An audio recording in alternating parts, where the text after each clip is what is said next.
didn't see you there. It's just reading up on some of my LaPlace. Time really flies.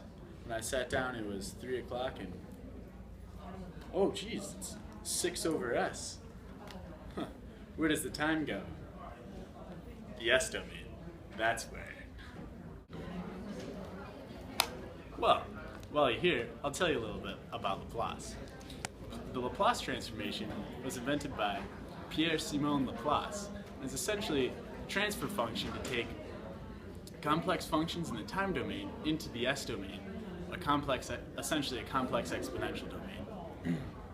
LaPlace, the general form of LaPlace, is the integral from 0 to infinity of f of t, that function in the time domain, times e to the negative s of t dt. Now, there are some limitations using LaPlace. Your function has to be an LCCDE, or linear constant coefficient differential equation, and the initial conditions cannot be 0. Also, keep in mind, it's extremely useful if your f of t is a complex fraction to break it down using partial fraction decomposition into smaller, simpler fractions so you can use the Laplace transform tables and don't have to keep on doing all of those pesky integrals. Matt will show you an example later. Now we're going to give you an example in which you need to use Laplace to solve a linear constant coefficient differential equation. Our LCCDE models human physiology of a morphine drip. The x portion of our equation represents the morphine drip and its activity in the human body. The y portion represents the metabolism and elimination of the morphine after its pain-killing properties have been used. We would like to calculate the impulse response, or the h of t, of this equation. As you'll notice, this equation is extremely complex in the time domain and will require quite a vast knowledge of differential equations to solve. However, using Laplace, as Matt will now show you, simplifies the solution quite a bit. Right, so as Mike said, we do have a linear constant coefficient differential equation, and we want to find the impulse response, or h of t. Now we know h of t is related to the transfer function, or h of s, to the inverse Laplace transform, but we're really missing a link to kind of link this LCCDE to the transfer function. That link is going to be that the transfer function equals h of s over x of s, which we can easily get by dividing the LCCDE, which we're about to do. So the first step in solving this equation is going to be to transform from the time domain to the s domain. So the first step is to factor out the x, factor out the y, and wherever you see a prime, you're just going to put an s. Now we can ignore the initial conditions here because the transfer function assumes the initial conditions are 0. So once we have it in the s domain, all you have to do is simply divide by x, and then divide by the coefficient of y sub s. So in this case, it's a very simple division, but the answer you get is very messy. It's very hard to take the inverse Laplace of this current form. So to solve this further, we need to do a partial fraction decomposition. In order to do that, the first step is to factor this denominator. So in this case, it's going to factor 2s times 4s plus 64 times s over 3 plus 4. And then once we get the denominator factored, we can go ahead and use MATLAB or Wolfram Alpha to get this partial fraction decomposition. So in this case, we end up with 3 terms, and this is going to be much easier to take the inverse of. But just to make it a little bit more obvious, we need to get this in the form of the inverse Laplace tables, which we're about to do. So we're going to go ahead and split up this numerator into this s term and this coefficient term. So we're going to go ahead and get 87s over the denominator and a 4 over the denominator. And then these 2 other terms are just going to remain.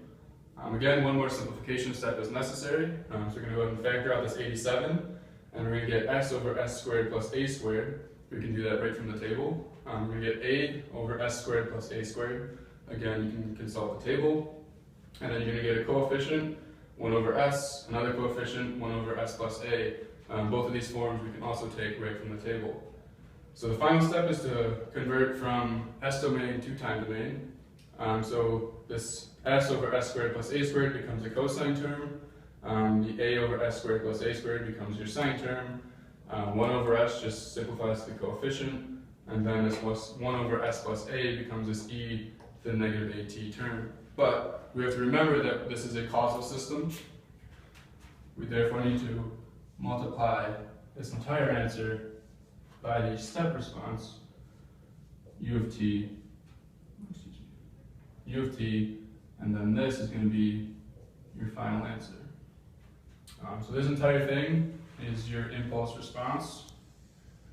Now at this point, you can go ahead and ask yourself, based off the problem and the equation, does this answer make sense? And you have to see that it depends on the sinusoid. So we can see that based on the morphine drip, it's going to be inputted, where you're going to see an increase in activity. It's going to peak, and then the body's going to start to eliminate the drug until the next drop comes for the increase. So there you have it. That's the solution.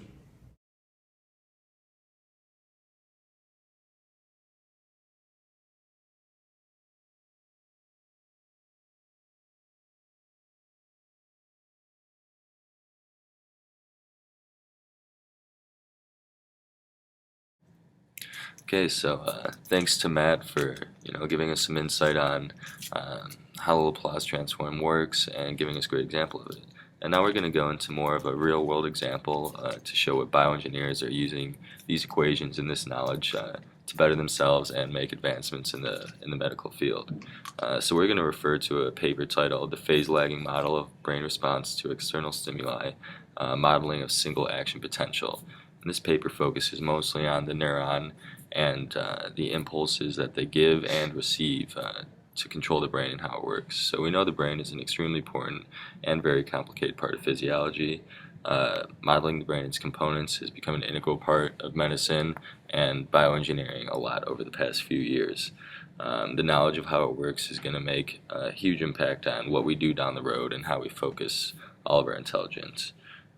So the paper is about focusing on the scientific principle of the stimulus of the neuron by signal and monitoring its output. They do this by monitoring the voltage, and this voltage is due to the permeable membrane, that is the sodium plus and the potassium ions that are creating a potential difference across the membrane. So with this potential difference, they're able to get the voltage, transform it into a current, and then use Laplace transforms with these very complex equations to simplify all their calculations. And as you can see, here's a picture of a few things they did with the Laplace transform. And it really helped them simplify things down by setting some conditions to 0 and crossing out a lot of the terms.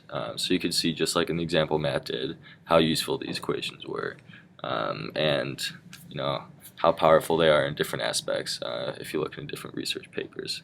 So thank you for watching our video, and hope you learned.